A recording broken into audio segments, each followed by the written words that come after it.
ਜਿਹੜੇ ਵਿਵਾਦਤ ਕਮੈਂਟ ਉਹਨੇ ਕੀਤੇ ਕਮਿਸ਼ਨਰ ਨੇ, ਉਹਨਾਂ ਨੇ ਕਿਹਾ ਕਿ ਜੀ ਅਜੇ ਵੀ ਜਿਹੜੀ ਹੈ ਇਹ ਉਵੇਂ ਹੀ ਕੈਨੇਡੀਅਨ ਸਿਟੀਜ਼ਨਸ ਦੀ ਹਰਾਸਮੈਂਟ ਇੰਟੀਮੀਡੇਸ਼ਨ ਹੋ ਰਹੀ ਹੈ, ਪਰ ਉਹਦੇ ਲਈ ਜਿਹੜੇ ਪੁਖਤਾ ਸਬੂਤ ਚਾਹੀਦੇ ਨੇ ਜਿਹੜੇ ਅਦਾਲਤ ਦੇ ਵਿੱਚ ਹੋਣ, ਉਹ ਅਸੀਂ ਲੈਕ ਕਰਦੇ ਹਾਂ। ਇਹ ਤਾਂ ਕਮਜ਼ੋਰੀ ਤੁਹਾਡੀ ਹੈ। ਇਹ ਹੁਣ ਬੈਕ ਜਾਣਾ ਵੀ ਚਾਹੁੰਦੇ ਨੇ, 2 ਹਫ਼ਤੇ ਪਹਿਲਾਂ ਦੀ ਸਟੇਟਮੈਂਟ ਤੋਂ ਕਿਨਾਰਾ ਵੀ ਕਰਨਾ ਚਾਹੁੰਦੇ ਨੇ, ਪਰ ਉਹਨੂੰ ਕਮਿਸ਼ਨਰ ਨੂੰ ਜਿਹੜਾ ਹੈ ਉਹ ਡਿਸਗ੍ਰੇਸ ਵੀ ਨਹੀਂ ਕਰਨਾ ਚਾਹੁੰਦੇ ਕਿ ਵੀ ਕਮਿਸ਼ਨਰ ਐਕਨੋਲਜ ਕਰ ਰਿਹਾ ਹੈ ਕਿ ਐਵੀਡੈਂਸ ਹੈ ਸਾਡੇ ਕੋਲ, ਪਰ ਮੇਬੀ ਅਸੀਂ ਕੋਰਟ ਦੇ ਵਿੱਚ ਉਹਨੂੰ ਪ੍ਰੋਡਿਊਸ ਨਾ ਕਰ ਸਕਦੇ ਹੋਈਏ ਜਾਂ ਕਨਵਿੰਸਿੰਗ ਨਾ ਹੋਏ। ਪਰ ਇਹਦਾ ਮਤਲਬ ਇਹ ਨਹੀਂ ਹੈ ਵੀ ਇੰਡੀਆ ਨੇ ਕੈਨੇਡਾ ਦੇ ਵਿੱਚ ਕੈਨੇਡੀਅਨ ਸ਼ਹਿਰੀਆਂ ਦੇ ਉੱਤੇ ਟ੍ਰਾਂਸਨੈਸ਼ਨਲ ਰਿਪਰੈਸ਼ਨ ਦੇ ਹਥਿਆਰ ਜਿਹੜੇ ਵਰਤਣੇ ਨੇ ਉਹ ਬੰਦ ਕੀਤੇ ਹੋਏ ਨੇ। ਸੀਸਸ ਨੇ ਆਇਡੈਂਟੀਫਾਈ ਕੀਤਾ ਹੈ China, India, Russia and Iran as the main state conducting espionage and foreign interference in Canada. National security agencies believe the government of Indian Prime Minister Narendra Modi has been engaged in election meddling, disinformation and foreign interference in Canada. ਇਸ ਬਦਲਦੀ ਦੁਨੀਆ ਵਿੱਚ ਤੁਸੀਂ ਪਿੱਛੇ ਨਾ ਰਹਿ ਜਾਓ। ਹਰ ਘਟਨਾ ਜੋ ਤੁਹਾਡੀ ਜ਼ਿੰਦਗੀ ਤੇ ਅਸਰ ਪਾ ਰਹੀ ਹੈ, ਅਸੀਂ ਉਸ ਬਾਰੇ ਦਵਾਂਗੇ ਤੁਹਾਨੂੰ ਸਟੀਕ ਤੇ ਸਹੀ ਜਾਣਕਾਰੀ। ਤੁਹਾਡਾ ਆਪਣਾ ਹੱਕ ਸੱਚ ਦੀ ਆਵਾਜ਼ TV84 TV84 ਦੇ ਨਾਲ ਜੁੜਨ ਲਈ ਆਪਣਾ ਫੋਨ ਚੁੱਕੋ ਤੇ ਐਪ ਸਟੋਰ ਵਿੱਚ ਜਾ ਕੇ ਡਾਊਨਲੋਡ ਕਰੋ TV84 ਦੀ ਨਵੀਂ ਐਪ। ਇਸ ਐਪ ਤੇ ਤੁਸੀਂ ਦੇਖ ਸਕਦੇ ਹੋ 24 ਘੰਟੇ TV84 ਦਾ ਲਾਈਵ ਚੈਨਲ ਅਤੇ ਨਾਲ ਹੀ ਪੰਜ ਪੰਜਾਬ ਅਤੇ ਦੁਨੀਆ ਭਰ ਦੀਆਂ ਅਹਿਮ ਖਬਰਾਂ। ਫਿਰ ਦੇਰ ਕਿਸ ਗੱਲ ਦੀ, ਹੁਣੇ ਡਾਊਨਲੋਡ ਕਰੋ TV84 ਦੀ ਨਵੀਂ ਐਪ।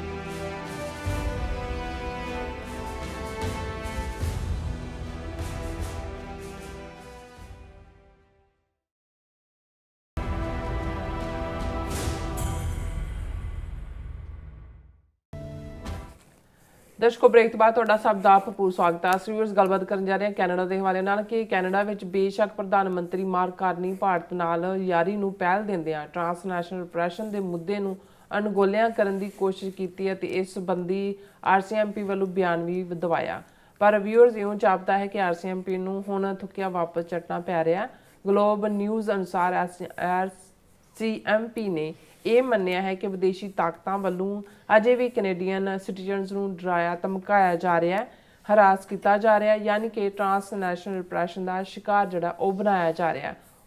RCMP ਦਾ ਇਸ਼ਾਰਾ ਭਾਰਤ ਵੱਲ ਹੈ। ਇਸ ਵੇਲੇ ਕੈਨੇਡਾ ਦੇ ਸਿੱਖ ਹੀ ਜ਼ਿਆਦਾਤਰ ਜਿਹੜੇ ਨੇ ਟ੍ਰਾਂਸਨੈਸ਼ਨਲ ਰਿਪਰੈਸ਼ਨ ਦਾ ਸ਼ਿਕਾਰ ਹੋ ਰਹੇ ਨੇ। ਸੋ ਇਸ ਬਾਰੇ ਆਪਾਂ ਗੱਲਬਾਤ ਕਰਨ ਜਾ ਰਹੇ ਹਾਂ। ਸੋ ਅਸੀਂ ਚਾਹਾਂਗੇ ਕਿ ਤੁਸੀਂ ਇਸੇ ਤਰ੍ਹਾਂ ਬੜੇ ਰਹਿਣਾ, ਦੇਖਣ ਸੁਣਨ ਲਈ ਐਂਡ ਲਿਖਣ ਲਈ ਤੁਹਾਡਾ ਸਭ ਦਾ ਬਹੁਤ ਬਹੁਤ ਧੰਨਵਾਦ। ਜੀ ਡਾਕਟਰ ਸਾਹਿਬ, ਕੀ ਕਹਿਣਾ ਚਾਹੋਗੇ? ਦੇਖੋ, ਅਸੀਂ ਅਕਸਰ ਇਹ ਜ਼ਿਕਰ ਕਰਦੇ ਹਾਂ ਵੀ ਕੈਨੇਡਾ ਜਿਹੜਾ ਦੁਨੀਆ ਦੇ ਵਿੱਚ ਈਵਨ ਅਮਰੀਕਾ ਤੋਂ ਵੀ ਅੱਗੇ ਵੱਧ ਕੇ ਹਿਊਮਨ ਰਾਈਟਸ ਦੇ ਮੁੱਦੇ ਦੇ ਉੱਤੇ ਮੋਰ ਵੋਕਲ ਵੌਇਸ ਰਹੀ ਹੈ। ਉਹਨਾਂ ਨੇ ਹਮੇਸ਼ਾ ਜਿਹੜਾ ਖੁਦ, ਕਿਉਂਕਿ ਨਾ ਉਹ ਮਾਈਨਸ ਵਿਛਾਉਣ 'ਚ ਯਕੀਨ ਰੱਖਦੇ ਨੇ, ਨਾ ਆਪਣਾ ਉਹਨਾਂ ਨੇ ਨਿਊਕਲੀਅਰ ਪਾਵਰ ਡਿਵੈਲਪ ਕੀਤੀ, ਔਰ ਪਰਸੀਕਿਊਟਡ ਲੋਕਾਂ ਨੂੰ ਥਾਂ ਦੇਣ ਦੇ ਲਈ ਕੈਨੇਡਾ ਬਹੁਤ ਪਹਿਲਾਂ ਤੋਂ ਹੀ ਜਿਹੜਾ ਉਹਨਾਂ ਨੇ ਅਸਾਈਲਮ ਕੇਸਿਸ ਔਰ ਉਹ ਉਹਨਾਂ ਦੇ ਬੜੇ ਆਸਾਨੀ ਦੇ ਨਾਲ ਜਿਹੜੇ ਨੇ ਉਹ ਪਾਸ ਹੁੰਦੇ ਰਹੇ ਕੈਨੇਡਾ ਦੇ ਵਿੱਚ। ਈਵਨ ਸਿੱਖਾਂ ਦੇ ਮਾਮਲੇ 'ਚ ਵੀ ਜਿਹੜਾ ਈਵਨ ਜਿਹੜੀ ਕਿਊਬੈਕ ਜਾਂ ਮੌਂਟਰੀਆਲ ਹੱਬ ਸੀ ਇੱਕ ਸਟੇਜ ਦੇ ਉੱਤੇ, ਜਿਹਨੂੰ ਰਿਫਿਊਜੀ ਲਫ਼ਜ਼ ਉੱਥੇ ਕਹਿੰਦੇ ਨੇ, ਇੱਥੇ ਅਸੀਂ ਅਸਾਈਲਮ ਕਹਿੰਦੇ ਹਾਂ ਉਸ ਸਟੇਟਸ ਦੇ ਲਈ। ਔਰ ਫਿਰ ਅਸੀਂ ਦੇਖਦੇ ਹਾਂ ਕਿ ਅੱਡ ਕੈਨੇਡੀਅਨ ਪ੍ਰਾਈਮ ਮਿਨਿਸਟਰਸ ਨੇ ਹਿਊਮਨ ਰਾਈਟਸ ਦੇ ਮੁੱਦੇ ਦੇ ਉੱਤੇ ਕਦੇ ਕੋਈ ਕਮਜ਼ੋਰ ਸਟੈਂਡ ਨਹੀਂ ਲਿਆ। ਜਸਟਿਨ ਟਰੂਡੋ ਤਾਂ ਈਵਨ ਜਦੋਂ ਸੀਰੀਅਨ ਕ੍ਰਾਈਸਿਸ ਹੋਇਆ, ਖੁਦ ਸੀਰੀਅਨ ਰਿਫਿਊਜੀਜ਼ ਨੂੰ ਲੈਣ ਦੇ ਲਈ ਜਿਹੜੇ ਨੇ ਉਹ ਪਹੁੰਚੇ ਪੋਰਟ ਦੇ ਉੱਤੇ। ਇਸੇ ਤਰ੍ਹਾਂ ਅਫਗਾਨਿਸਤਾਨ ਦੇ ਵਿੱਚ ਜਦੋਂ ਇਹ ਸਾਰਾ ਪਾਰਟ ਚੱਲ ਰਿਹਾ ਸੀ ਤੇ ਅਫਗਾਨ ਸਿੱਖਾਂ ਨੂੰ ਜਿਹੜਾ ਉਹ ਪਨਾਹ ਦੇਣ ਦੇ ਵਿੱਚ ਵੀ ਜਿਹੜਾ ਉਸ ਪੀਰੀਅਡ ਦੇ ਵਿੱਚ ਕੈਨੇਡੀਅਨ ਗੌਰਮੈਂਟ ਨੇ ਜਿਹੜੀ ਹੈ ਪੇਸ਼ਕਦਮੀ ਕੀਤੀ। ਔਰ ਜਦੋਂ ਹਰਦੀਪ ਸਿੰਘ ਨਿੱਜਰ ਦਾ 18 ਜੂਨ 2023 ਨੂੰ ਕੋਲਡ ਬਲੱਡਡ ਮਰਡਰ ਗੁਰਦੁਆਰਾ ਸਾਹਿਬ ਦੇ ਕੰਪਲੈਕਸ ਪਾਰਕਿੰਗ ਲਾਟ ਦੇ ਵਿੱਚ ਹੁੰਦਾ ਹੈ, ਤਾਂ ਠੀਕ 3 ਮਹੀਨੇ ਬਾਅਦ 18 ਸਤੰਬਰ 2023 ਨੂੰ ਕੈਨੇਡੀਅਨ ਪਾਰਲੀਮੈਂਟ ਦੇ ਵਿੱਚ ਜਸਟਿਨ ਟਰੂਡੋ ਇੰਡੀਆ ਨੂੰ ਉਸ ਦੇ ਲਈ ਜ਼ਿੰਮੇਵਾਰ ਦੱਸਦੇ ਨੇ। 6 ਉਹਨਾਂ ਦੇ ਹਾਈ ਪ੍ਰੋਫਾਈਲ ਡਿਪਲੋਮੈਟ, ਜਿਨ੍ਹਾਂ 'ਚ ਉਹਨਾਂ ਦਾ ਹਾਈ ਕਮਿਸ਼ਨਰ ਸੰਜੇ ਵਰਮਾ ਵੀ ਹੁਣ ਆ ਪਿੱਛੇ ਜੇ ਰਿਟਾਇਰ ਹੋਇਆ ਤੇ ਚੀਕਾਂ ਮਾਰ ਰਿਹਾ ਸੀ ਕਿ ਜੀ ਸਾਡੀ ਜ਼ਿੰਦਗੀ ਬਦਲ ਗਈ, ਬੱਚੇ ਵੀ ਸਾਡੇ ਡਰ 'ਚ ਰਹਿੰਦੇ ਨੇ, ਔਰ ਦੂਸਰਾ ਤੀਸਰਾ। ਲੇਕਿਨ ਇਹਨਾਂ ਨੇ ਕਿਉਂਕਿ ਕੈਨੇਡਾ ਦੀ ਧਰਤੀ ਦੇ ਉੱਤੇ ਇਹ ਕਰਤੂਤਾਂ ਕੀਤੀਆਂ ਔਰ ਇਸ ਦੇ ਲਈ ਉਹਨਾਂ ਨੂੰ ਪਰਸੋਨਾ ਨਾਨ ਗ੍ਰੈਟਾ ਬਣਾ ਕੇ ਬਾਹਰ ਕੱਢਿਆ ਗਿਆ ਔਰ ਭਾਰਤ ਨਾਲ ਸਾਰੇ ਟ੍ਰੇਡ ਮਿਸ਼ਨ ਜਿਹੜਾ ਜਾਣਾ ਸੀ ਉਹ ਕੈਂਸਲ ਕੀਤਾ ਔਰ ਬਿਲਕੁਲ ਸਟੈਪ ਡਾਊਨ ਕਰ ਲਈ ਜਿਹੜੀ ਹੈ ਉਹ ਡਿਪਲੋਮੈਟਿਕ कम्युनिकेशन भी जी और जवाबदेही और ज़ाहिर है कि कैनेडियन RCMP ने कैनेडियन सीसस ने और within Canada Justice Hogue commission फिर कला यही नहीं होया भी जी इंडियन इनवॉल्वमेंट किलिंग लैवल ते है जां ईवन किवें इन्हां ने गैंगस्टर्स नूं भी ये इनफॉर्मेशन दिंदे ने उहदे च भी इन्हां दे डिप्लोमैट इनवॉल्व ने फिर ये भी आया भी ईवन किवें फैडरल ਇਲੈਕਸ਼ਨਸ ਜਿਹੜੀਆਂ ਪੋਲੀਟੀਕਲ ਪਾਰਟੀਆਂ ਦੀਆਂ ਨੇ ਉਹਦੇ 'ਚ ਵੀ ਉਹਨਾਂ ਦੀ ਜਿਹੜੀ ਆ ਉਹ ਦਖਲਅੰਦਾਜ਼ੀ ਹੈ ਔਰ ਕਿਵੇਂ ਜਿਹੜਾ ਉਹ ਉਸ ਦਾ ਮਿਸਯੂਜ਼ ਕੈਨੇਡੀਅਨ ਲਾਅ ਨੂੰ ਕਰਦੇ ਨੇ ਸੋ ਇਸ ਸਾਰੇ ਦੇ ਥੱਲੇ ਜਿਹੜਾ ਇੰਡੀਆ ਨੂੰ ਔਰ ਇਕੱਲਾ ਕੈਨੇਡਾ ਤੱਕ ਮਹਿਦੂਦ ਨਹੀਂ ਸੀ ਇਸ ਦੀਆਂ ਤਾਰਾਂ 15 ਜੂਨ 2023 ਨੂੰ ਅਵਤਾਰ ਸਿੰਘ ਖੰਡਾ ਦਾ ਮਰਡਰ ਬਰਮਿੰਗਮ 'ਚ ਉਹਦੇ ਨਾਲ ਵੀ ਔਰ ਫਿਰ ਜੂਨ ਦੇ ਮਹੀਨੇ 'ਚ 2023 ਜਿਹੜਾ ਗੁਰਪਤਵੰਤ ਪੰਨੂ ਮਰਡਰ ਪਲਾਟ ਜਿਸ ਨੂੰ ਅਮਰੀਕਨ ਏਜੰਸੀਆਂ ਦੀ ਮੁਸਤੈਦੀ ਨੇ ਨਾਕਾਮਯਾਬ ਕੀਤਾ ਔਰ ਫਿਰ ਸਾਡੇ ਸਾਹਮਣੇ ਨਿਖਲ ਗੁਪਤਾ ਜਿਸ ਦੀ ਦਾ ਕਬੂਲਨਾਮਾ ਸਾਹਮਣੇ ਹੈ ਉਹਦੇ 'ਚ ਵਿਕਾਸ ਯਾਦਵ ਰਾਹ ਔਰ ਈਵਨ ਕੈਨੇਡੀਅਨ ਇਨਕੁਆਇਰੀ ਦੇ ਵਿੱਚ ਸਿੱਧਾ ਅਮਿਤ ਸ਼ਾਹ ਦਾ ਨਾਮ ਵੀ ਅਜੀਤ ਡੋਵਲ ਦਾ ਨਾਮ ਵੀ ਸੋ ਕਹਿਣ ਦਾ ਮਤਲਬ ਹੈ ਕਿ ਫਾਈਵ ਆਈਜ਼ ਕੰਟਰੀਜ਼ ਦੇ ਵਿੱਚ ਇਸ ਲੈਵਲ ਤੱਕ ਕਿਉਂਕਿ ਕੈਨੇਡਾ ਲੀਡ ਦੇ ਵਿੱਚ ਸੀ ਆਲਰੇਡੀ ਮਰਡਰ ਉੱਥੇ ਹੋਇਆ ਸੀ UK ਵਾਲਾ ਦਾ ਅਵਤਾਰ ਸਿੰਘ ਖੰਡੇ ਦਾ ਇੱਧਰ ਉੱਧਰ ਹੀ ਉਹਨਾਂ ਨੇ ਕਰ ਦਿੱਤਾ ਕਿਉਂਕਿ ਉਹਦੇ 'ਚ ਜਿਹੜਾ ਉਹਨਾਂ ਦਾ ਉਹ ਰਿਸ਼ੀ ਸੁਨਕ ਜਿਹੜਾ ਉਸ ਨੇ ਜਿਵੇਂ ਬਿਲਕੁਲ RSS ਦੇ ਪਿਆਦੇ ਵਾਲਾ ਹੀ ਰੋਲ ਅਦਾ ਕੀਤਾ ਲੇਕਿਨ ਅਨਫੋਰਚੂਨੇਟਲੀ ਇੱਕ ਵੱਡਾ ਸ਼ੌਕ ਵੱਡਾ ਧੱਕਾ ਜਦੋਂ ਕਿ ਇੱਕ ਪਾਸੇ ਪ੍ਰੈਜ਼ੀਡੈਂਟ ਟਰੰਪ ਨੇ ਜਦੋਂ 51ਵੀਂ ਸਟੇਟ ਕਹਿਣਾ ਕੈਨੇਡਾ ਨੂੰ ਸ਼ੁਰੂ ਕੀਤਾ ਜਸਟਿਨ ਟਰੂਡੋ ਬੇਸ਼ੱਕ ਉਹ ਅੱਖ ਚੱਕ ਪਾ ਕੇ ਗੱਲ ਕਰਨ ਵਾਲੇ ਸੀ ਕੈਨੇਡਾ ਦੀ ਇਕਨੋਮੀ ਜਿਹੜੀ ਆ ਉਹ ਡਾਊਨਗ੍ਰੇਡ ਸ਼ੁਰੂ ਹੋਈ ਜਸਟਿਨ ਟਰੂਡੋ ਨੂੰ ਅਸਤੀਫਾ ਦੇਣਾ ਪਿਆ ਔਰ ਇਹ ਜ਼ਾਹਰ ਸੀ ਕਿ ਕੰਜ਼ਰਵੇਟਿਵ ਪਾਰਟੀ ਹੀ ਪਾਵਰ ਲਏਗੀ ਲੇਕਿਨ ਜਿਉਂ-ਜਿਉਂ ਟਰੰਪ ਨੇ ਕੈਨੇਡਾ ਨੂੰ 51ਵਾਂ ਸੂਬਾ ਔਰ ਉਹਨਾਂ ਦੇ ਪ੍ਰਾਈਮ ਮਿਨਿਸਟਰ ਨੂੰ ਗਵਰਨਰ ਕਹਿਣਾ ਸ਼ੁਰੂ ਕੀਤਾ ਕੈਨੇਡੀਅਨਸ ਨੇ ਵਾਪਸ ਲਿਬਰਲ ਪਾਰਟੀ ਨੂੰ ਤਾਕਤ ਦਿੱਤੀ ਇਹ ਵੱਖਰੀ ਕਹਾਣੀ ਹੈ ਕਿ ਜਸਟਿਨ ਟਰੂਡੋ ਦੀ ਥਾਂ ਮਾਰਕ ਕਾਰਨੀ ਬੈਂਕਰ ਜਿਹੜਾ ਹੈ ਔਰ ਮਾਰਕ ਕਾਰਨੀ ਦਾ ਜਿਹੜਾ ਪੀਰੀਅਡ ਹੈ ਜੇ ਅਸੀਂ ਆ ਪਿਛਲਾ ਸਾਲ ਸਾਰਾ ਸ਼ਾਇਦ ਸਾਲ ਤੋਂ ਹੁਣ ਤਾਂ ਜ਼ਿਆਦਾ ਹੋ ਗਿਆ ਹੋਣਾ ਉਹਨੇ ਬਿਲਕੁਲ ਹੀ ਹਿਊਮਨ ਰਾਈਟਸ ਦੇ ਮੁੱਦੇ ਦੇ ਉੱਤੇ ਤਾਂ ਚਾਰਟਰ ਆਫ ਰਾਈਟਸ ਦਾ ਵੀ ਕੈਨੇਡੀਅਨ ਕਨਸਟੀਟਿਊਸ਼ਨ ਦੀਆਂ ਵੀ ਧੱਜੀਆਂ ਉਡਾ ਦਿੱਤੀਆਂ ਔਰ ਇਕੱਲਾ ਇਹੀ ਨਹੀਂ ਉਸ ਨੇ ਈਵਨ ਜਿਹੜੀ RCMP ਜਾਂ ਸੀਸਸ ਉਹਨਾਂ ਨੂੰ ਵੀ ਝੂਠ ਬੋਲਣ ਤੇ ਮਜਬੂਰ ਕੀਤਾ ਮੋਦੀ ਨੂੰ ਵੈਲਕਮ ਕੀਤਾ ਇੰਡੀਆ ਗਿਆ $2.5 ਬਿਲੀਅਨ ਦੀ ਯੂਰੇਨੀਅਮ ਡੀਲ ਵੀ ਕੀਤੀ ਔਰ ਫਿਰ ਇਸ ਹੱਦ ਤੱਕ 2 ਹਫ਼ਤੇ ਪਹਿਲਾਂ RCMP ਤੋਂ ਉਹਨਾਂ ਦੇ ਹੈੱਡ ਤੋਂ ਇਹ ਬਿਆਨ ਦਵਾਇਆ ਗਿਆ ਕਿ ਜੀ ਇਹ ਜਿਹੜਾ ਟਰਾਂਸਨੈਸ਼ਨਲ ਰਿਪਰੈਸ਼ਨ ਦਾ ਜਿਹੜਾ ਡਰ ਸੀ ਜਾਂ ਹੁਣ ਨਹੀਂ ਹੈ ਹਾਂਜੀ ਹੁਣ ਐਜ਼ ਪਰ ਆਵਰ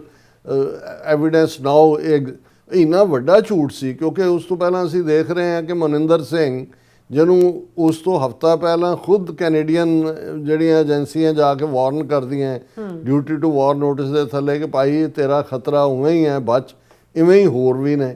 ਹੁਣ ਇੱਕ ਪਾਸੇ ਉਹਨਾਂ ਨੂੰ ਇੰਡੀਵਿਜੂਅਲੀ ਤੁਸੀਂ ਕਹਿ ਰਹੇ ਹੋ ਖਤਰਾ ਪਬਲਿਕਲੀ ਤੁਸੀਂ ਕਹਿ ਰਹੇ ਹੋ ਕਿ ਬਈ ਇਹ ਨਹੀਂ ਹੈ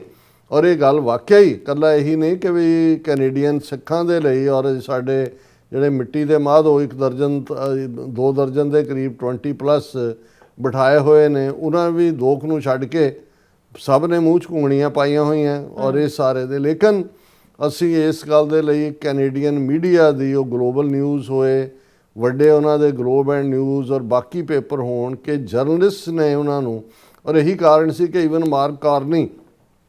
ਇੰਡੀਆ ਦੇ ਦੌਰੇ ਵੇਲੇ ਉਹਨੇ ਜੁਆਇੰਟ ਪ੍ਰੈਸ ਕਾਨਫਰੰਸ ਵੀ ਨਹੀਂ ਕੀਤੀ ਮੋਦੀ ਦੇ ਨਾਲ ਕਿਉਂਕਿ ਕੈਨੇਡੀਅਨ ਮੀਡੀਆ ਨੇ ਸਵਾਲ ਪੁੱਛਣਾ ਹੀ ਪੁੱਛਣਾ ਸੀ ਕਿਉਂਕਿ ਆਲਰੇਡੀ ਇਹ ਨੋਨ ਹੈ ਫੈਕਟ ਔਰ ਇਸ ਦਾ ਹੀ ਨਤੀਜਾ ਹੈ ਵੀ ਅਲਟੀਮੇਟਲੀ ਹੁਣ ਅੱਜ ਜਿਹੜੀ ਅਸੀਂ ਨਿਊਜ਼ ਡਿਸਕਸ ਕਰ ਰਹੇ ਹਾਂ ਉਹਦਾ ਹੈਡਿੰਗ ਹੀ ਜਿਹੜਾ ਗਲੋਬਲ ਨਿਊਜ਼ ਨੇ ਦਿੱਤਾ ਹੈ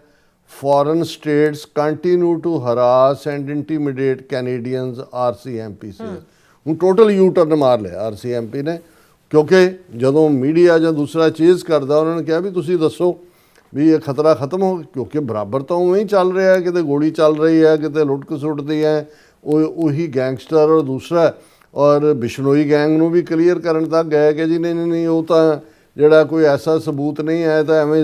ਦੂਸਰੇ ਲੋਕ ਵੀ ਜਿਹੜੇ ਨੇ ਬਿਸ਼ਨੋਈ ਗੈਂਗ ਦਾ ਨਾਂ ਇਸਤੇਮਾਲ ਕਰ ਸਕਦੇ ਨੇ ਹੁਣ ਟੋਟਲ ਯੂ ਟਰਨ ਹੈ। ਔਰ ਮੈਂ ਇਹ ਮਿਸਟਰ ਸਟੀਵ ਬੈਲ ਦੀ ਸਟੋਰੀ ਹੈ,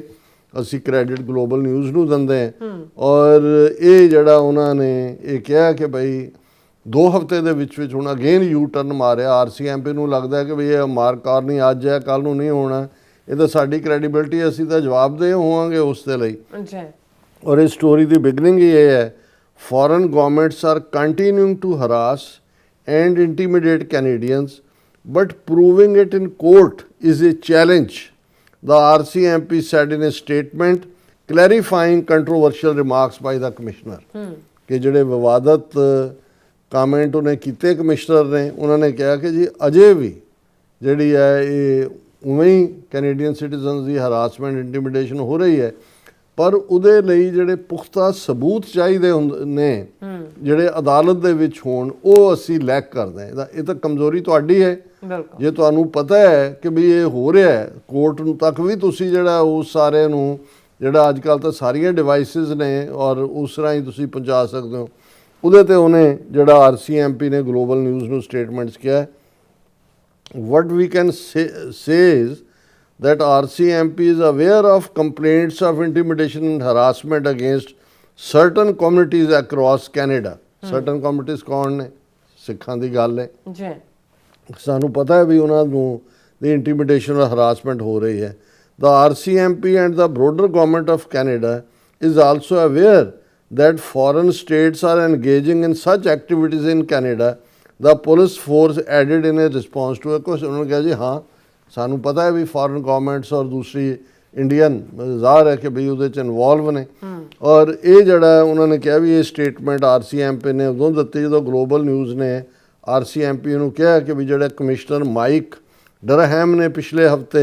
2 ਹਫ਼ਤੇ ਪਹਿਲਾਂ ਜਿਹੜੀ ਸਟੇਟਮੈਂਟ ਦਿੱਤੀ ਸੀ ਕਿ ਇੰਡੀਅਨ ਟਰਾਂਸਨੈਸ਼ਨਲ ਰਿਪਰੈਸ਼ਨ ਬਾਰੇ, ਉਹਦੇ 'ਚ ਤੁਹਾਡਾ ਕੀ ਖਿਆਲ ਹੈ? ਕਿਉਂਕਿ 19 ਮਾਰਚ ਨੂੰ ਮਿਸਟਰ ਡੋਹੈਮ ਨੇ CTV ਨੂੰ ਕਿਹਾ ਸੀ we have people that are intimidating people, harassing people, but connecting the dots to a foreign entity regardless of the country we don't have that। ਉਹ ਕਹਿੰਦੇ ਹਰਾਸਮੈਂਟ ਹੈ, ਧਮਕੀਆਂ ਨੇ, ਪਰ ਕੋਈ ਇੰਡੀਆ ਦੇ ਨਾਲ ਜਾਂ ਮੁਲਕ ਦੇ ਨਾਲ ਉਹਦਾ ਸੰਬੰਧ ਨਹੀਂ ਜੁੜਦਾ। ਫਿਰ ਉਹਨਾਂ ਨੇ ਕਿਹਾ ਕਿ ਵੀ ਇਹ ਜਿਹੜੇ ਨੇ ਹੁਣ ਇਹ ਜਦੋਂ ਕਿ ਕੈਨੇਡੀਅਨ ਸਿੱਖ ਆਰਗੇਨਾਈਜੇਸ਼ਨ ਨੇ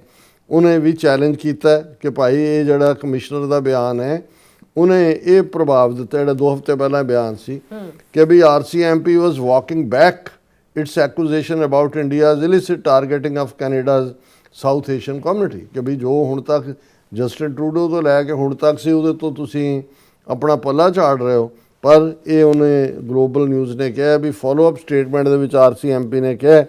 ਕਿ ਵੀ difficulty has been linking specific incidents against Canadians to a foreign state with evidence that can be revealed in the criminal courts। ਕਿ ਕ੍ਰਿਮੀਨਲ ਕੋਰਟ ਦੇ ਵਿੱਚ ਤੁਹਾਨੂੰ ਰਿਵੀਲ ਕਰਨਾ ਪੈਂਦਾ। ਹੁਣ ਜਦੋਂ ਨਿਖਿਲ ਗੁਪਤਾ ਦੀ ਕਨਫੈਸ਼ਨ ਆਈ ਤੇ ਉਹ ਜਿਹੜਾ ਹਰਦੀਪ ਨਿੱਜਰ ਕੇਸ ਦੇ ਵਿੱਚ ਤਾਂ ਕੈਨੇਡੀਅਨ ਅਟਾਰਨੀ ਜਨਰਲ ਕਹਿੰਦਾ ਕਿ ਜੀ ਇਹਨੂੰ ਖੁਫੀਆ ਰੱਖ ਲਓ, ਇਹ ਪਬਲਿਕ ਇੰਟਰਸਟ ਨਹੀਂ ਹੋਏਗਾ। ਤੁਸੀਂ ਵੀ ਉਸ ਜਾਣਕਾਰੀ ਨੂੰ ਕੋਰਟ ਦੇ ਜੱਜ ਸਾਹਮਣੇ ਕਹਿ ਸਕਦੇ ਹੋ ਕਿ ਜੀ ਅਸੀਂ ਇਹਨੂੰ ਕਲਾਸੀਫਾਈਡ ਸਿਰਫ ਜੱਜ ਦੇ ਨਾਲ ਹੀ ਸ਼ੇਅਰ ਕਰਾਂਗੇ। ਇਹ ਤਾਂ ਝੂਠਾ ਬਹਾਨਾ ਹੈ ਕਿ ਜੀ ਅਸੀਂ ਉਹਨੂੰ ਰਿਵੀਲ ਨਹੀਂ ਕਰ ਸਕਦੇ। ਫਿਰ RCMP ਕਹਿੰਦੇ ਆ investigations are ongoing, however based on criminal intelligence currently held by RCMP related to transnational repression, establishing a direct link to a foreign entity with information that can be disclosed in a criminal proceedings is a complex process। ਇਹ ਜ਼ਬਾਨ ਵੀ complex ਇਸਤੇਮਾਲ ਕਰ ਰਹੇ ਨੇ। ਇਹ ਹੁਣ back ਜਾਣਾ ਵੀ ਚਾਹੁੰਦੇ ਨੇ, 2 ਹਫ਼ਤੇ ਪਹਿਲਾਂ ਦੀ ਸਟੇਟਮੈਂਟ ਤੋਂ ਕਿਨਾਰਾ ਵੀ ਕਰਨਾ ਚਾਹੁੰਦੇ ਨੇ, ਪਰ ਉਹਨੂੰ ਕਮਿਸ਼ਨਰ ਨੂੰ ਜਿਹੜਾ ਹੈ ਉਹ ਡਿਸਗ੍ਰੇਸ ਵੀ ਨਹੀਂ ਕਰਨਾ ਚਾਹੁੰਦੇ। ਔਰ ਇਸ ਦੇ ਉੱਤੇ ਜਿਹੜਾ ਕੈਨੇਡੀਅਨ ਜਿਹੜਾ ਮਿਸਟਰ ਡੈਨ ਸਟੈਂਟਨ, ਇਹ ਬੜੀ ਵੋਕਲ ਵੌਇਸ ਹੈ, ਬਹੁਤ ਸਾਰੇ ਸਿੱਖ TV ਚੈਨਲਸ 'ਤੇ ਆ ਕੇ ਵੀ ਇਹ RCMP ਦਾ ਸਾਬਕਾ ਅਧਿਕਾਰੀ ਹੈ, ਉਹਨੇ ਬੜੀ ਸਟਰੋਂਗ ਸਟੇਟਮੈਂਟ ਦਿੱਤੀ ਹੈ। ਉਹਨੇ ਕਿਹਾ the commissioner is acknowledging a lack of criminally admissible evidence linking foreign states to transnational repression in Canada. This is not the same as an absence of information। ਉਹਨੇ ਕਿਹਾ ਵੀ ਇਹ ਮਿਸਟਰ ਡੈਨ ਸਟੈਂਟਨ ਨੇ ਇਸ ਨੂੰ ਕਿਹਾ ਕਿ ਵੀ commissioner acknowledge ਕਰ ਰਿਹਾ ਕਿ ਐਵੀਡੈਂਸ ਹੈ ਸਾਡੇ ਕੋਲ, ਪਰ ਮੇਬੀ ਅਸੀਂ ਕੋਰਟ ਦੇ ਵਿੱਚ ਉਹਨੂੰ ਪ੍ਰੋਡਿਊਸ ਨਾ ਕਰ ਸਕਦੇ ਹੋਈਏ ਜਾਂ ਕਨਵਿੰਸਿੰਗ ਨਾ ਹੋਏ, ਪਰ ਇਹਦਾ ਮਤਲਬ ਇਹ ਨਹੀਂ ਹੈ ਵੀ ਇੰਡੀਆ ਨੇ ਕੈਨੇਡਾ ਦੇ ਵਿੱਚ ਕੈਨੇਡੀਅਨ ਸ਼ਹਿਰੀਆਂ ਦੇ ਉੱਤੇ ਟਰਾਂਸਨੈਸ਼ਨਲ ਰਿਪਰੈਸ਼ਨ ਦੇ ਹਥਿਆਰ ਜਿਹੜੇ ਵਰਤਣੇ ਨੇ ਉਹ ਬੰਦ ਕੀਤੇ ਹੋਏ ਨੇ। ਔਰ ਇਸ ਦੇ ਉੱਤੇ ਅਗੇਨ ਮਿਸਟਰ ਸਟੈਂਟਨ ਨੇ ਕਿਹਾ ਸੀਸਸ may hold relevant intelligence on current activity, but it's not under any statutory obligation to disclose that intelligence to the RCMP. ਉਹਨੇ ਕਿਹਾ ਵੀ ਸੀਸਸ ਜਿਹੜੀ ਹੈ ਕੈਨੇਡੀਅਨ ਸੀਕ੍ਰੇਟ ਇੰਟੈਲੀਜੈਂਸ ਸਰਵਿਸ, ਉਹ ਰੈਲੇਵੈਂਟ ਇੰਟੈਲੀਜੈਂਸ ਕੋਈ ਜ਼ਰੂਰੀ ਤਾਂ ਨਹੀਂ ਹੈ ਵੀ ਉਹਨੇ RCMP ਨੂੰ ਡਿਸਕਲੋਜ਼ ਕਰਨੀ ਹੈ। ਸੋ ਇਹ ਜਿਹੜਾ ਮਿਸਟਰ ਸਟੈਂਟਨ ਇੱਕ ਕਿਤਾਬ ਵੀ ਲਿਖ ਰਹੇ ਨੇ ਜਿਹੜੀ ਬਹੁਤ ਜਲਦੀ ਆਉਣ ਵਾਲੀ ਹੈ ਮਾਰਕੀਟ 'ਚ ਕਿ ਫੋਰਨ ਇੰਟਰਫੇਰੈਂਸ ਕੀ ਹੈ। ਔਰ ਉਹਨਾਂ ਨੇ ਕਿਹਾ ਕਿ service would share some intelligence if their investigative target cross the threshold of criminal activity and the RCMP believes it would further their evidence collection. ਜ਼ਰੂਰੀ ਨਹੀਂ ਹੈ ਵੀ ਸੀਸਸ ਨੇ ਸਾਰੀ ਇਨਫੋਰਮੇਸ਼ਨ ਹੀ RCMP ਨਾਲ ਸ਼ੇਅਰ ਕਰਨੀ ਹੈ। ਜਦੋਂ ਉਹ ਥ੍ਰੈਸ਼ਹੋਲਡ ਕ੍ਰਾਸ ਹੁੰਦਾ ਹੈ ਕ੍ਰਿਮੀਨੈਲਿਟੀ ਵਾਲਾ, ਉਦੋਂ ਉਹ ਸ਼ੇਅਰ ਕਰ ਸਕਦੇ ਨੇ। ਔਰ ਉਹਨਾਂ ਨੇ ਕਿਹਾ ਕਿ ਵੀ an especially challenging aspect of foreign interference transnational repression occurs when overseas governments or those acting for them use harassment, threats and violence to silence critics abroad. Transnational repression ਦਾ ਇਹ ਹੈ ਕਿ ਵੀ ਜਿਹੜੇ ਤੁਹਾਡੇ ਕ੍ਰਿਟਿਕ ਨੇ ਉਹਨਾਂ ਦੀ ਆਵਾਜ਼ ਨੂੰ ਤੁਸੀਂ ਬੰਦ ਕਰਨਾ ਹੈ। ਔਰ ਇਹਦੇ 'ਚ ਉਹਨਾਂ ਨੇ ਕਿਹਾ ਕਿ RCMP ਦੀ ਸਟੇਟਮੈਂਟਸ ਭਾਵੇਂ ਉਹਨਾਂ ਨੇ ਕਿਸੇ ਇੱਕ ਮੁਲਕ ਦਾ ਨਾਂ ਨਹੀਂ ਲਿਆ, ਪਰ ਸੀਸਸ ਨੇ ਆਈਡੈਂਟੀਫਾਈ ਕੀਤਾ ਹੈ China, India, Russia and Iran as the main states conducting espionage and foreign interference in Canada. ਕੱਲਾ ਇਹੀ ਨਹੀਂ ਵੀ ਉਹ ਸਿੱਖ ਕੈਨੇਡੀਅਨ ਸਿਟੀਜ਼ਨਸ ਨੂੰ ਹਰਾਸ ਕਰ ਰਹੇ ਨੇ, ਇੰਟੀਮੀਡੇਟ ਕਰ ਰਹੇ ਨੇ। ਐਸਪਾਇਨੇਜ ਹੈ ਜਸੂਸੀ, ਵੀ ਕੈਨੇਡਾ ਦੀਆਂ ਵਾਈਟਲ ਜਿਹੜੀਆਂ ਇੰਸਟੀਟਿਊਸ਼ਨਸ ਨੇ, ਸਟਰਕਚਰਸ ਨੇ, ਉਹਦੀ ਜਸੂਸੀ ਵੀ ਕਰ ਰਹੇ ਨੇ। ਔਰ ਜਦੋਂ ਇਹਨੂੰ ਪੁੱਛਿਆ ਗਿਆ ਸੀਸਸ ਨੂੰ ਕਮਿਸ਼ਨਰ ਦੇ ਕਮੈਂਟ ਬਾਰੇ, ਤਾਂ ਉਹਨੇ ਕਿਹਾ ਕਿ transnational repression and foreign interference remain persistent threats in Canada, ਕਿ ਇਹ ਲਗਾਤਾਰਤਾ ਨਾਲ ਦੋਨੋਂ ਹੀ ਚੀਜ਼ਾਂ, ਟਰਾਂਸਨੈਸ਼ਨਲ ਰਿਪਰੈਸ਼ਨ ਵੀ ਔਰ ਫੋਰਨ ਇੰਟਰਫੇਰੈਂਸ ਵੀ। ਫੋਰਨ ਇੰਟਰਫੇਰੈਂਸ ਦੇ ਫੈਡਰਲ ਲੈਵਲ ਦੇ ਇਲੈਕਸ਼ਨਾਂ 'ਚ ਤਾਂ 192 ਪੇਜ ਦੀ ਰਿਪੋਰਟ ਹੈ ਉਹਦੀ, ਜਿਹੜੀ ਉਹਨੇ ਬੀਬੀ ਜੱਜ ਨੇ ਜਸਟਿਨ ਟਰੂਡੋ ਪੀਰੀਅਡ ਦੇ ਵਿੱਚ, ਜਸਟਿਸ ਹੋਗ, ਉਹਨਾਂ ਦੀ ਕਮਿਸ਼ਨ ਦੀ ਰਿਪੋਰਟ ਹੈ। ਫਿਰ ਉਹਨਾਂ ਨੇ ਕਿਹਾ ਕਿ ਵੀ national security agencies believe the government of Indian Prime Minister Narendra Modi has been engaged in election meddling, disinformation and foreign interference in Canada. ਇੱਕ ਤਾਂ ਸਿੱਖ ਕੈਨੇਡੀਅਨਸ ਦੇ ਅਟੈਕ ਨੇ, ਦੂਜੇ ਪਾਸੇ ਇਲੈਕਸ਼ਨਾਂ ਦੇ ਵਿੱਚ ਕਿਹਨੂੰ ਜਿਤਾਣਾ ਹੈ, ਉਹ ਮੈਡਲਿੰਗ ਹੈ, ਡਿਸਇਨਫੋਰਮੇਸ਼ਨ ਕੰਪੇਨ ਹੈ। ਔਰ ਫਿਰ ਉਹਨਾਂ ਨੇ India has mostly targeted the Khalistan movement that seeks independence for the country's Sikh majority Punjab, labeling activists as terrorists and demanding their persecution or extradition. ਇਹ ਉਹਨੇ ਗਲੋਬਲ ਨਿਊਜ਼ ਨੇ ਕੇਸ ਬਿਲਡ ਕੀਤਾ ਹੈ ਕਿ ਭਾਈ ਇਹ ਜੋ ਕੁਛ ਇੰਡੀਆ ਕਰ ਰਿਹਾ ਹੈ। 2023 ਦੇ ਵਿੱਚ India allegedly escalated its tactics when it contracted Lawrence Bishnoi gang to assassinate key members of Khalistan movement, starting with BC Sikh leader Hardeep Singh Nijjar. ਜ਼ਾਹਰ ਹੈ ਉਹ ਬਿਸ਼ਨੋਈ ਗੈਂਗ ਨੂੰ ਹਾਇਰ ਕੀਤਾ ਉਹਨਾਂ ਨੇ, ਅਮਿਤ ਸ਼ਾਹ ਦੀ ਕਮਾਂਡ ਥੱਲੇ ਸਾਰਾ ਰਨ ਹੋ ਰਿਹਾ। ਫਿਰ ਉਹਨਾਂ ਨੇ ਕਿਹਾ ਕਿ ਅਕਤੂਬਰ 2024 ਚ RCMP went further, accusing the Indian government of orchestrating an array of violence in Canada. 6 Indian diplomats were expelled for their suspected involvement. ਉਹਦਾ ਅਸੀਂ ਜ਼ਿਕਰ ਕਰਕੇ ਹਟੇ। ਫਿਰ ਉਹਨਾਂ ਨੇ ਅਕਤੂਬਰ 14, 2024 RCMP ਦੀ ਆਬਜ਼ਰਵੇਸ਼ਨ ਔਰ ਇਹ ਸਾਰੇ ਦੇ ਨਾਲ ਉਹਨਾਂ ਨੇ ਕਿਹਾ ਕਿ ਵੀ RCMP committed ਹੈ to combating foreign interference in all its forms and will not tolerate intimidation, harassment or targeting of diaspora communities in। ਬਾਕੀ ਇਹ ਸਾਰੀ ਜਿਹੜੀ ਹੈ ਡਿਟੇਲ ਹੈ, ਮਨਿੰਦਰ ਸਿੰਘ ਦੀ ਉਹਨਾਂ ਨੇ ਪਿਕਚਰ ਵੀ ਦਿੱਤੀ ਹੈ ਕਿ ਵੀ ਕਿਵੇਂ ਜਿਹੜਾ ਹੈ ਈਵਨ ਹੁਣ ਵੀ ਇਹ ਬਰਾਬਰ ਜਾਰੀ ਹੈ ਟਰਾਂਸਨੈਸ਼ਨਲ ਰਿਪਰੈਸ਼ਨ। ਮਾਰ ਕਰਨੀ ਗਵਰਨਮੈਂਟ ਦਾ ਕ੍ਰਿਟਿਸਿਜ਼ਮ ਹੋ ਰਿਹਾ ਕਿ ਉਹ ਇੰਡੀਆ ਦੀਆਂ ਐਕਟੀਵਿਟੀਜ਼ ਨੂੰ ਜਿਹੜਾ ਇਗਨੋਰ ਕਰ ਰਿਹਾ ਟਰਾਂਸਨੈਸ਼ਨਲ ਰਿਪਰੈਸ਼ਨ ਦੀ ਟ੍ਰੇਡ ਡੀਲ ਦੇ ਲਈ। ਔਰ ਉਸ ਦਾ ਹੀ ਨਤੀਜਾ ਹੈ ਕਿ ਵੀ ਇਹ ਸਾਰੇ Sikh Canadians continue to face intimidation, surveillance and threats link to Indian state actors and their proxies. ਇਹ ਮਨਿੰਦਰ ਸਿੰਘ ਦੀ ਸਟੇਟਮੈਂਟ ਹੈ। ਸੋ ਅਸੀਂ ਗਲੋਬਲ ਨਿਊਜ਼ ਸਮੇਤ ਉਸ ਕੈਨੇਡੀਅਨ ਮੀਡੀਆ ਦੇ ਸ਼ੁਕਰਗੁਜ਼ਾਰ ਹਾਂ ਜਿਹੜਾ ਇਹ ਸਾਰਿਆਂ ਨੂੰ ਹਾਈਲਾਈਟ ਕਰ ਰਿਹਾ ਹੈ ਔਰ ਬਿਲਕੁਲ ਕਾਊਂਟਰ ਨੈਰੇਟਿਵ ਜੋ ਮਾਰਕ ਕਾਰਨੀ ਦਾ ਜਾਂ ਉਹਨਾਂ ਦੇ ਇਹ ਮੀਡੀਆ ਦਾ ਹੀ ਬਦੌਲਤ ਹੀ ਹੈ ਕਿ 2 ਹਫ਼ਤੇ ਬਾਅਦ RCMP ਜਿਹੜੀ ਹੈ ਉਹ ਯੂ ਟਰਨ ਮਾਰ ਰਹੀ ਹੈ ਆਪਣੀ ਪਹਿਲੀ ਆਬਜ਼ਰਵੇਸ਼ਨ ਤੋਂ। ਜੀ ਰਾਣਾ ਸਾਹਿਬ ਤੁਹਾਡਾ ਬਹੁਤ ਬਹੁਤ ਧੰਨਵਾਦ। ਸੋ ਅਥਲੈਨ ਬ੍ਰੇਕ ਵੀਅਰਸ ਤੁਸੀਂ ਸਾਰੇ ਬੜੇ ਰਹਿਣਾ, ਮਿਲਦੇ ਆ ਆਫਟਰ ਦਿਸ ਸ਼ਾਰਟ ਬ੍ਰੇਕ।